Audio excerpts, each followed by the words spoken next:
Hello Internet, this is BoneCarlos coming to you live from someplace that feels slightly Russian. Don't know what that's about, but anyways, before we get started, no one has won that last giveaway / prize thing I'm doing.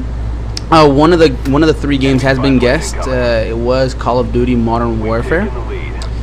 And since none of the two have other two have been guessed, I'm gonna go ahead and give you guys a hint. The hint is gonna be, listen up folks, listen up. The hint is gonna be both games were released before 1997. Say that again, both games that are left were released before 1997. So get to guessing folks, and hope you guys win. And remember, you could guess once per day. That's probably been the most asked thing about. So guess one day, not get it the next day. You could go ahead and guess.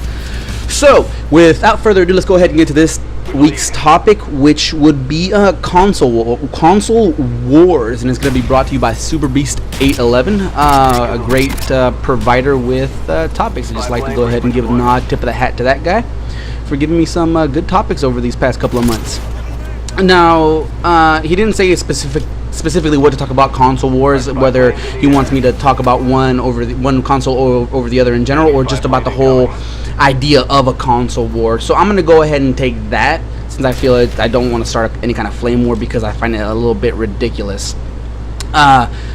So console wars in general, like I said before, I feel they are ridiculous. There's no reason really to have them. I mean, PS3 rocks or Xbox 360 for life. It doesn't matter. I feel that it doesn't matter. Both these consoles are great. They're super fantastic. They're excellent. They each have their pros, and they most definitely each have their cons.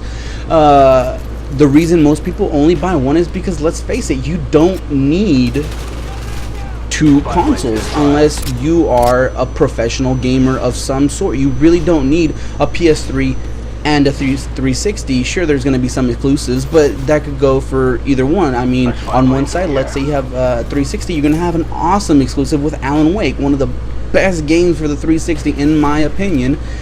And if you have a PS3, you're going to have games like Uncharted 2 and Resistance. You know, it's a flip-flop, and I'm not going to go ahead and sit here and list the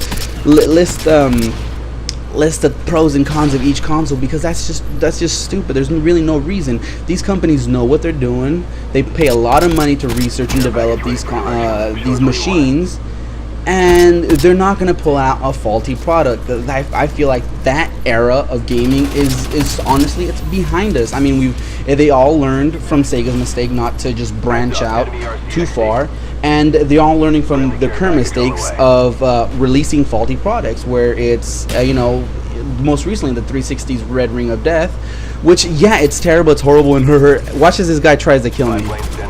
That right there, and then I kill. Yeah, just sorry to stop that. And then this guy, and then there he is. I watched the replay of this because I couldn't figure out what the hell happened, and it was just god awful. Wow, it was really bad. I don't know what, he must have been having a bad day. But anyways, lucky for me. So what was I saying? Red Ring of Death. Perfect example. Something went wrong with the production, with the building of the game. It wasn't a big deal, but the way the Microsoft handled it was excellent. I mean, I had my personal Xbox kind of get the Red Ring of Death. I sent it out, got it back within 2 weeks with the free month of Xbox Live. Pretty cool. My brother, same thing. It took about a week and a half to 2 weeks, and it was, and as of right now, they're still kicking. So, they handle it very well, and I'm sure they're going to learn from it in both PlayStation and Microsoft. They're both going to learn from stuff like that. So the whole thing behind console wars is really ridiculous. Each company is going to find their own niche or whatever it is you want to call it, and succeed. Obviously, I mean, who won this current quote-unquote console wars? How are you going to define it? Who won it? You really can't say. Based on sales, you're going to say the Wii is a superior product? I wouldn't say so, but it is a fun console. It's overall, like, if you have family or even friends that just come over and just like gaming, the Wii's the way to go.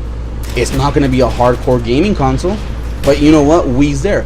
Case in point, I went over to a friend's house. I brought over my 360. I brought over my my TV. We're gonna go ahead and have a gaming marathon of I think it was Black Ops or Modern Warfare 2 at the time. I can't even remember.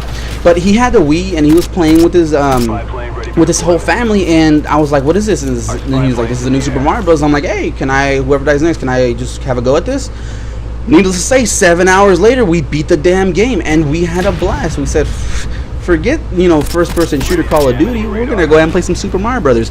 So everything I'm trying to say, everything I've been trying to talk about is really that console wars ridiculous. People, cut that out.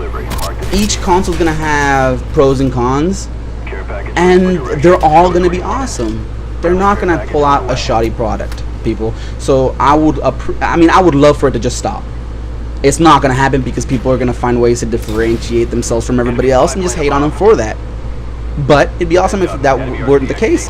We would all have a better time. We'd all be out there playing some games and enjoying it while we do. But sadly, it's not how it is. Now, I'm going to kind of get on out of here because the video's about to end. Because apparently this Moscow-ish place has fucking blocks coming down from the ceiling. Hazard. I'm going to call OSHA, because that's a bit dangerous. Later, y'all. Have a good one.